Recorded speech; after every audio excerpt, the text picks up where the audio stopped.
alamin. Wa bihi nasta'in wa ala amri dunya wad din. Shallallahu wassalamu ala asrofil anbiya'i wal mursalin sayyidina maulana Muhammadin wa ala alihi wa ashabihi ajma'in. Raditu billahi rabba wal islami dina Muhammadin nabiyya wa rasulah. Rabbi zidna ilma warzuqna fahma. Amma ba'd. Hadirin jemaah berjuang bersyukur kepada Allah Subhanahu wa taala. Alhamdulillah pagi ini kita bisa berjumpa kembali dalam dan siap belajar. Semoga nikmat yang luar biasa ini kita rasakan baik dan semoga amal ibadah kita sampai hari itu Allah Subhanahu wa taala. Amin. Salam dan salam semoga terlimpahkan kepada Nabi besar Muhammad sallallahu alaihi wasallam yang kita hormatikan bersama yang ada di kiamat. Baik, jemaah Allah Subhanahu wa taala. Lanjutkan kita pagi ini saya ingin sedikit membahas tentang fikih kaifiah. Kalau sholat maka dijawab dengan ada. Ini sedikit saya sampaikan tentang hadis keutamaan ada sebelum kita memberikan hadis yang berikutnya. Rasulullah bersabda, "Anna Rasulullah sallallahu alaihi wasallam la ya'lamu nasu ma fil adani was-saffi al-awwal, thumma lam yajidu illa ayastahinu alaihi astahmu, wa la ya'lamuna ma fis tafsiri lastabaku ilaihi, wa la ya'lamuna ma fil adamati was-subhi la ta'lamu ma wa habwan." Artinya Rasulullah bersabda, kalau orang-orang itu mengetahui keutamaan dan pahala yang terdapat pada azan dan shaf pertama, bahwa tidak ada jalan lagi bagi mereka memperoleh kecuali dengan jalan undian, pasti mereka akan memasang undian itu. Dan jika mereka mengetahui apa artinya menyegerakan tidur, pasti mereka akan berlomba-lomba membuat hal tersebut. Demikian juga kalau mereka mengetahui apa yang dapat dalam kepentingan sholat isya dan subuh, pasti mereka mendatanginya sekalipun dengan jalan merangkak. Jadi dilihat nomor Bukhari. Hadis berikutnya, Nabi sallallahu alaihi wasallam yaqul, "Ahjabu rabbuka azza wa jalla bi du'a'i ghanamin fi syadiyatin bihablin hadidun salat wa salli wa yaqulu Allah azza wa jalla, unzuru ri'ati hadha ri'atin wa yuqimu salata yakhafu minni qad ghafartu li'abdi wa adkhaltuhu al-jannah." Rawahu Ahmad, Abu Dawud dan Nasa'i. Saya akan mendengar dari sabda Tuhan Allah azza wa jalla kagum terhadap seorang gembala domba di sebuah padang kaki bukit. Ia azan lalu sholat. Maka firmanlah Allah azza wa jalla, di atas hambaku ini ia azan dan qomat ketika hendak sholat. Ia takut padaku, maka telah kuampuni hambaku dan memasukkan ia ke dalam surga. Hadis riwayat Ahmad, Abu Dawud dan Nasa'i. Sama kata Allah Subhanahu wa taala dari kedua hadis tersebut, mari kita semati bahwa hukuman yang Allah mungkin sempat saya sampaikan juga betapa mulianya kedudukan seorang muadzin. Ya, maka bahkan kalau di mungkin pada imam sama muadzin sama khotib bersama banyak muadzinnya kali ini. Itu kalau muadzinnya itu pertama dia menyiapkan ya sekaligus makhluknya, menyiapkan tempatnya, membersihkan, lagi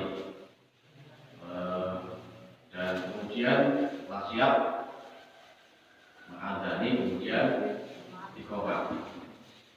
Dalam sebuah hadis ini siapa yang azan maka dialah itu yang koma. Jadi ini perhatian tiga, sing koma itu baik. Jadi kemudian bagaimana adabnya seorang itu ketika ada seyogianya ketika orang itu mau mu'adz itu sebelum mau mengangkat adzan, maka langkah baiknya dia berwudu lebih dahulu, meski tidak wajib ya.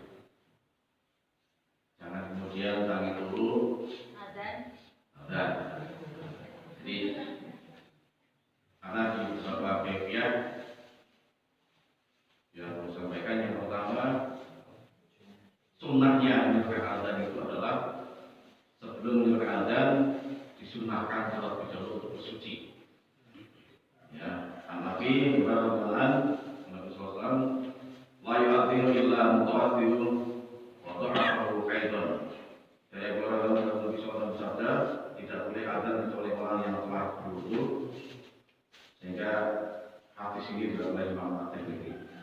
Jadi ini etika dari adab ya sebelum orang itu beradzan. Kemudian yang selanjutnya menghadap kiblat.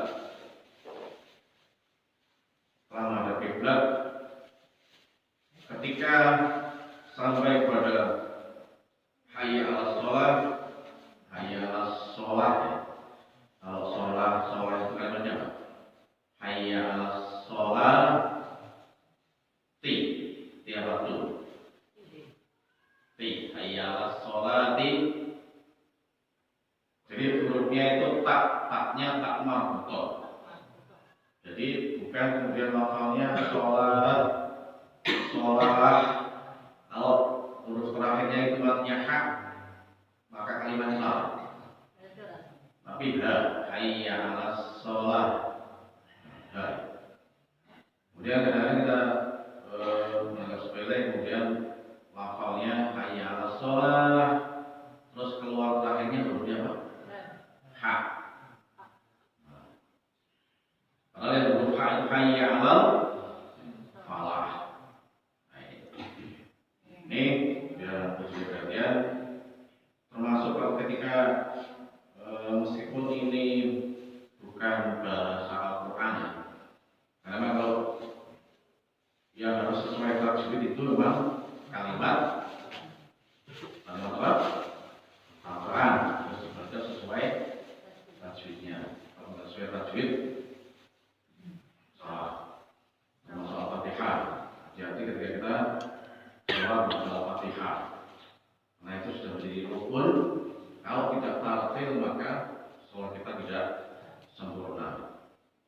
Bahkan dalam kitab tajwid di Syarah Barat, kalau Al-Fatihahnya kita tidak sempurna maka sholatnya tidak sempurna, tidak sah. Termasuk menyempurnakan wudhu itu bagian dari menyempurnakan dan bagian dari kesempurnaan sholat.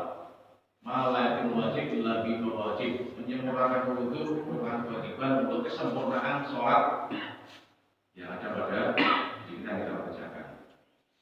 Baik, kemudian karena juga lafal Quran termasuk ketika menjawab Fatihah, hati-hati ketika misalnya ayat ihdinas siratal mustaqim. Kalau kita terbiasa ihdinas siratal mustaqim, hurufnya apa? Hurufnya kaf. Ihdinas siratal mustaqim, ihdinas si itu hurufnya sin, padahal hurufnya shad.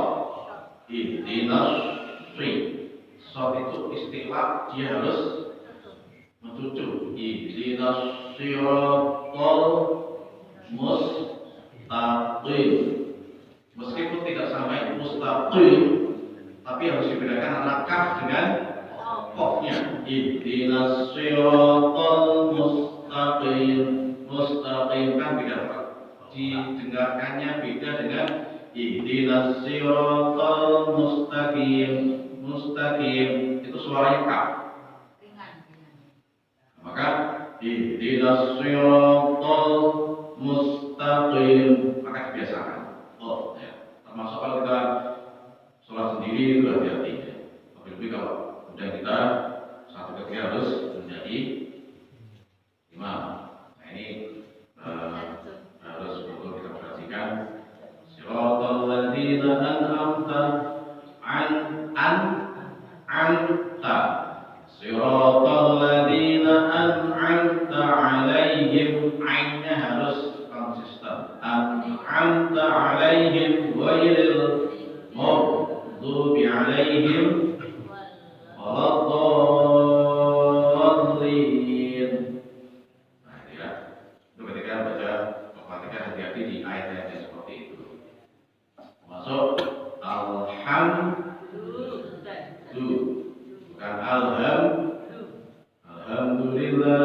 Nah, kemudian kembali ke adab. Lafal adab itu dalam seperti yang dijelaskan dalam sebuah riwayat dalam sunnah Rasulullah adalah ketika meskipun itu bukan lafal, karena itu bukan lafal Quran, maka tidak dipermasalahkan membacanya seperti apa. Tapi prinsipnya adalah ketika dalam kaidah misalnya Allahu Akbar, Allahu Akbar itu kalau diputus, kalau disambung gimana?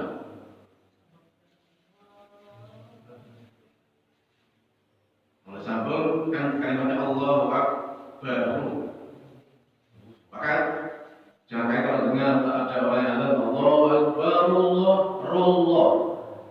Kalau disambung kalimat begitu, Allahu Akbar, Allah. Allahu Akbar, Allahu Akbar. Kalau diputus Allahu Akbar, Allahu Akbar. Kalau disambung ruhnya terbaca. Ya. Kemudian bagaimana ketika hayya 'alas shalah yang dibaca hayya 'alas shalah, kalau disambung bagaimana?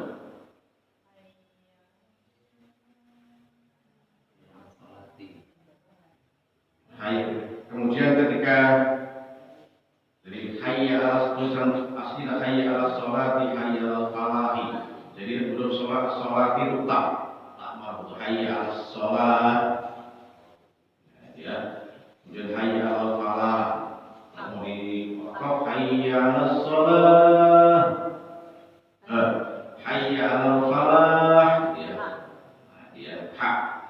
Kemudian ketika qad qamatis shalah, tiap waktu. Kalau hayya 'alas shalah kalau qad qamatis shalah tuh. Ini yang perlu diperhatikan. Qad qamatis shalah, qad qamatis shalah. Ha. Ya. Supaya lafalnya tidak salah. Ini yang menjadi hal yang perlu kita perhatikan, sehingga termasuk panjang pendek juga, meski ini bukan lafal Quran, tapi perlu kita perhatikan supaya jamaah yang mendengar itu tidak terasa beda. Qad qamatis shalah, qad qamatis shalah, qad qamatis shalah, qad qamatis shalah. Antara disambung dan diputus kalimatnya itu berbeda, sehingga mengkaifiahnya ketika dalam kaidah membaca melafalkan ada ya sampai pada qamatis shalah, hayya 'alas shalah, hayya 'alal falah, termasuk ketika adzan itu nyambung. Ya, Bilal ketika adzan di studio Rasulullah itu kan tidak pakai tangannya di telinga, kan kaitannya sudah bicara dalam hadisnya begitu. Jadi tangan dua tangan itu di antara telinga. Kemudian ketika melafalkan hayya 'alas shalah, hayya 'alal falah, gitu ya, berpaling ke arah kanan, berpaling ke arah kiri. Tapi berpalingnya itu tidak seluruh badan. Yang berpaling apa ya? Kepalanya. Nah, bukan kemudian ngaku ini, ngaku kono. Tapi yang berpaling apa ya? Ini kepalanya. Ya, atasnya gitu.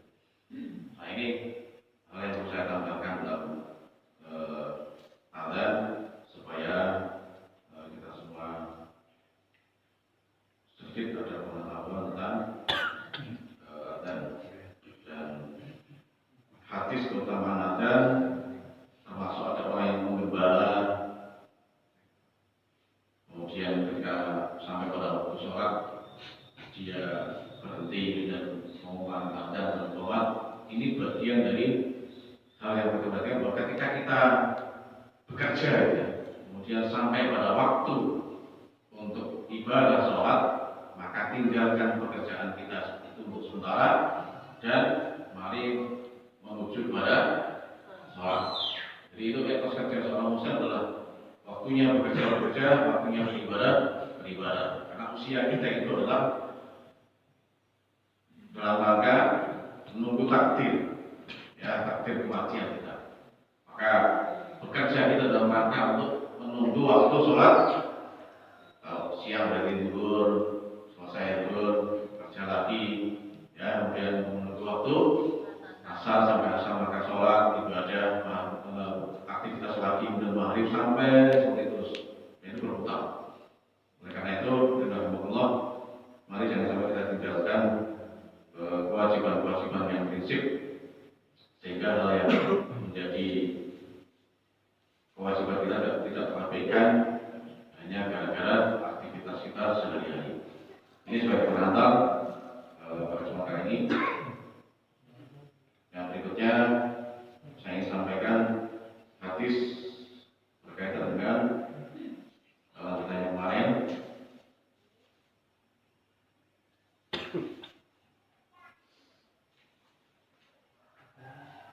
Tentang riya. Sesuatu yang sangat riya adalah bukan riya. Abi Dzar qala ila Rasulullah sallallahu alaihi wasallam ra'aita ar-rajula alladhi ya'malu 'amalan min al-khairi wa yahmaduhu an-nasu 'alaihi qala tilka 'ajlun busra min. Kalau Muslim Abu Dzar berkata ditanya Rasulullah SAW, bagaimana menurut seseorang yang melakukan perbuatan kebaikan lalu orang-orang memujinya? Bersabda, itu adalah kabar gembira dan segerakan bagi seorang mukmin. Hadis riwayat Imam Muslim. Dari kemarin kita bahas, kalau orang itu berbuat kebaikan, ingin minta pamer, ya, kalau dia berbuat kebaikan itu dalam rangka supaya melihat orang lain, maka itu namanya riya atau pamer. Tapi kalau dia berbuat kebaikan itu ingin mendapat pujian, namanya apa? Oh, dia akan pamer. Kalau dia berbuat baik itu ingin mendapat pujian, itu namanya apa? Ingin dipuji. Jadi kalau dia berbuat baik, orang untuk jempol, orang untuk pujian orang lain, itu dia riya. Terus untuk orang berbuat baik lagi. Namanya apa? Namanya sum'ah. Jadi kalau riya itu pamer, kalau sum'ah itu berbuat baik ingin mendapat pujian. Wah, besok aku nggak jempol, kemudian dapat pujian orang banyak. Nah, itu namanya sum'ah. Atau saya pengen umroh, atau saya pengen umroh, pengen itu pujian di alam memakai, itu namanya riya. Oke, seperti ini. Tapi beda ketika orang berbuat baik, kemudian orang lain mengikutinya, memujinya. Itu riya. Itu bukan riya. Karena dia tidak ada niatan untuk pamer dan tidak ada niatan untuk ingin mendapat pujian dari orang lain. Ini yang saya sampaikan tadi. Jadi ditanyakan kepada Rasulullah, bagaimana menurut seseorang yang melakukan satu perbuatan kebaikan dan orang-orang memujinya? Bersabda, itu adalah yang gembira yang disegerakan bagi seorang mukmin. Hadis riwayat Imam Muslim. Jadi ini nampilnya benar-benar Allah.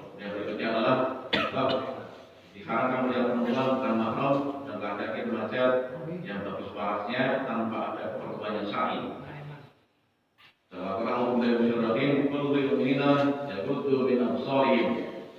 Katakanlah pada laki-laki yang beriman, hendaklah mereka menahan pandangannya. Amdo ayat 30. Ayat lain, inna sam'a wal basara wal fu'ada kullu dzalika kana mas'ula. Semuanya pendengaran, penglihatan, dan hati semua itu akan diminta oleh Allah Subhanahu wa taala. Kemudian hadis yang berkaitan dengan itu, wa ana fi radhiyallahu Nabi sallallahu alaihi wasallam kutiba ala bani Adam nasibuhu min az-zina tudriku dzalika wa mahalatun. Dari Abu Hurairah Nabi bersabda, katakan atas anak Adam bagiannya dari zina, yang pasti mendapatkan itu dan tidak mustahil. Maka zina mata adalah melihat, zina telinga adalah mendengarkan, zina lisan adalah mengucapkan, zina tangan adalah menyentuh, zina kaki adalah melangkah, zina hati adalah nafsu berharap dan menginginkannya, sedangkan kemaluan itulah yang membenarkan atau mendustakannya. Hadis muttafaq alaih. Jadi Allah ini kaitannya dengan seorang yang tidak boleh melihat ya perempuan dalam mahramnya kecuali dalam hal tersebut. Misalnya ingin ma'ruf gitu ya, maka dibolehkan untuk melihat apa wajahnya seperti itu untuk ma'ruf yang ingin menikahinya. Kemudian hadis berkaitan itu adalah ketika seseorang berbuat sesuatu yang dilarang, maka bagian dari zina mata itu melihat hal yang tidak boleh dan diharamkan, zina tangannya itu yang diharamkan, zina telinga adalah mendengarkan sesuatu yang tidak baik, ya, zina kaki adalah melangkah kepada perkara yang tidak baik. Nah, itu bagian dari yang dilarang oleh Allah Subhanahu wa taala. Yang terakhir, Allah berkata, kami duduk dengan di lapangan sambil bercakap-cakap, di sana Rasulullah datang, kemudian berdiri dekat kami, bersabda, mengapa kalian berkumpul duduk di jalanan? Jauhilah berkumpul di jalanan. Kami berkata, kami hanya duduk untuk sesuatu yang tidak apa-apa. Kami duduk untuk saling mengingatkan dan bercakap-cakap. Lalu bersabda, jika tidak bisa menjauhinya, maka berikanlah tak jalan, menundukkan pandangan, menjawab salam dan berjalan yang baik. Jadi ketika Rasulullah melihat ada sebuah orang muda gitu ya, dan kalau duduk di jalanan, Rasulullah, kenapa kamu rongkol di situ ya? Jangan menghalangi jalan. Artinya kalau kamu tidak bisa menjauhi, ya jangan rongkol di tengah jalan seperti itu.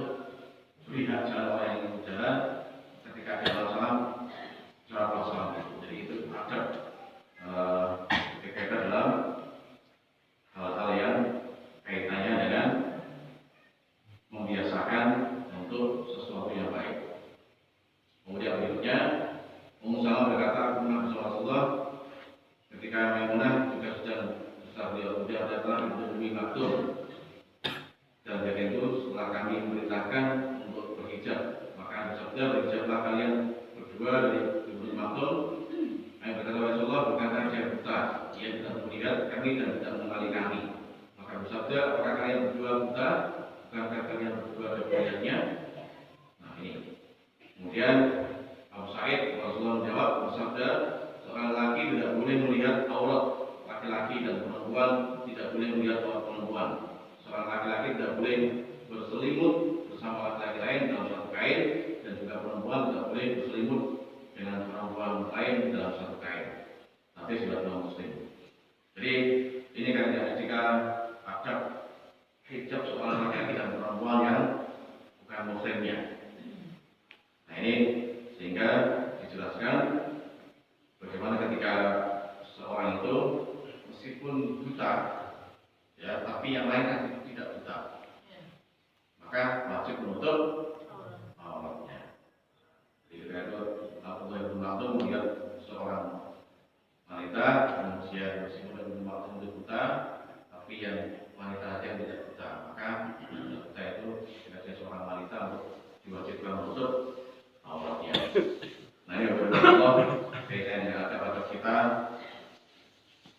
tidaknya seorang itu melihat aurat bagi orang lain. Demikian, semoga bermanfaat. Kalau ada diskusi nanti kita diskusikan. Semoga bermanfaat. Ihdinas siratal mustaqim.